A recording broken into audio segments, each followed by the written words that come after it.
चुकवणे. गर्वामुळे देवापासून अंतर निर्माण होते आणि त्या अंतरामुळे आपण त्याच्या आशीर्वादांना मुकतो. पहिले शमूएल याचा 13वा अध्याय वचन 5 ते 14. वचन 5. तेव्हा पलिष्ठी लोक इस्रायल लोकांशी लढण्यास जमा झाले. 30,000 रथ, 6,000 स्वार आणि समुद्र किनाऱ्यावरील वाळू इतके विपुल लोक एकत्र झाले. त्यांनी बेत आवेनाच्या पूर्वेला जाऊन मिकमाश येथे तळ दिला. आपण पेचात सापडलो आहोत असे इस्रायल लोकांनी पाहिले. तेव्हा ते गुहा, झुडपे, खडक, दुर्ग, विवरे ह्यात लपले. कित्येक इब्री लोक यार्देन ओलांडून गाद व गिलाद ह्या प्रांतात गेले. पण शौल गिलगालातच राहिला व सर्व लोक थरथरा कापत त्याच्या मागून गेले. शमूएलाने मुदत ठरवली होती तिच्याप्रमाणे 7 दिवस तो वाट पाहत राहिला. पण शमूएल गिलगालास आला नाही म्हणून लोक त्याच्याकडून निघून पांगू लागले. तेव्हा होमबली व शांतपणे माझ्याकडे आणा असे सांगून शौलाने स्वतःच होम केला. त्याने होमाची समाप्ती केली. तोच शमूएल आला. तेव्हा शौल त्याला भेटून नमस्कार करायला बाहेर गेला. शमूएलाने त्याला विचारले, तू हे काय केलेस? तेव्हा शौलाने म्हटले, जेव्हा मी पाहिले की लोक माझ्याकडून पांगत आहेत, ठरलेल्या मुदतीच्या आत आपण आला नाहीत आणि पलिष्ठी लोक मिकमाश येथे एकत्र जमून आले, तेव्हा मी म्हणालो, आता पलिष्ठी लोक गिलगालात येऊन माझ्यावर हल्ला करतील आणि मी तर परमेश्वराची विनंती अजून केली नाही, म्हणून माझ्या मनाविरुद्ध वागणे भाग पडून मी होम केला.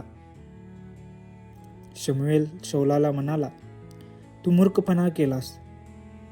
तुझा देव परमेश्वर ह्याने तुला केलेली आज्ञा तू मानली नाहीस.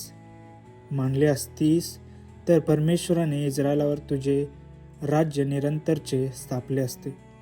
पण आता तुझे राज्य कायम राहायचे नाही. परमेश्वराने आपल्यासाठी आपल्या मनासारखा मनुष्य शोधून त्याला आपल्या लोकांचा अधिपती नेमले आहे, कारण परमेश्वराने तुला केलेली आज्ञा तू पाळली नाही. शौलाकडे सर्व काही अनुकूल होते. तो एका अत्यंत प्रतिष्ठित माणसाचा मुलगा असण्याव्यतिरिक्त उंच, देखणा आणि दिसायलाही प्रभावी होता. ज्यावेळी इस्रायल राष्ट्राला बलाढ्य शत्रूंचा सामना करावा लागत होता, त्यावेळी देवाने त्याला इस्रायलचे नेतृत्व करण्यासाठी निवडले असल्यामुळं आपण असा अंदाज लावू शकतो की तो शूर आणि प्रभावी व्यक्तिमत्वाचाही होता. अगदी शमूएल संदेष्ट्यानेही त्याची प्रतिष्ठा केली आहे. सर्व लोकांमध्ये त्याच्यासारखा कोणी नाही असे पहिले शमूएलाचा 10वा अध्याय वचन 24 म्हणते. पण शौलाने आपल्या कारकिर्दीचा बराचसा काळ देवाच्या इच्छेविरुद्ध घालवला. त्याच्या निर्णयातील चुका मुख्यत्वे त्याच्या स्वतःबद्दलच्या अवास्तव महत्त्वाकांक्षातून उद्भवल्या होत्या. एका चुकीमुळं पापाची साखळी सुरू झाली. जसे आपण दाविदाला ठार मारण्याच्या त्याच्या हताश मत्सरपूर्ण प्रयत्नातून पाहतो.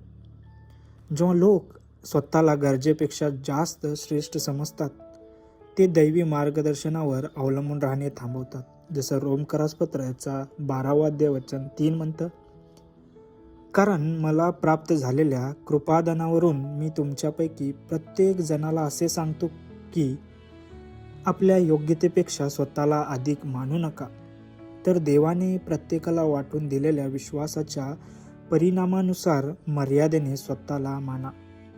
शौलाला वाटले की त्याला देवापेक्षा जास्त कळते. त्याने नियमशास्त्राकडे दुर्लक्ष केले आणि संदेष्ट्याची वाट पाहण्याच्या स्पष्ट सूचना असूनही शमूएलाच्या जागी लढाईपूर्वी यज्ञ अर्पण केला.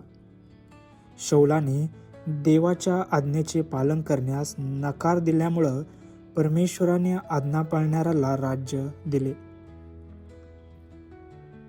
गर्व आपल्याला नेहमी देवाच्या मार्गापासून दूर नेतो, परंतु परमेश्वर मार्गभ्रष्ट झालेल्यांचे आनंदाने स्वागत करतो. जे त्याच्याबरोबर एकरूप होऊन चालतात त्यांच्यासाठी आशीर्वाद आणि आनंद वाट पाहत असतात. आमेन.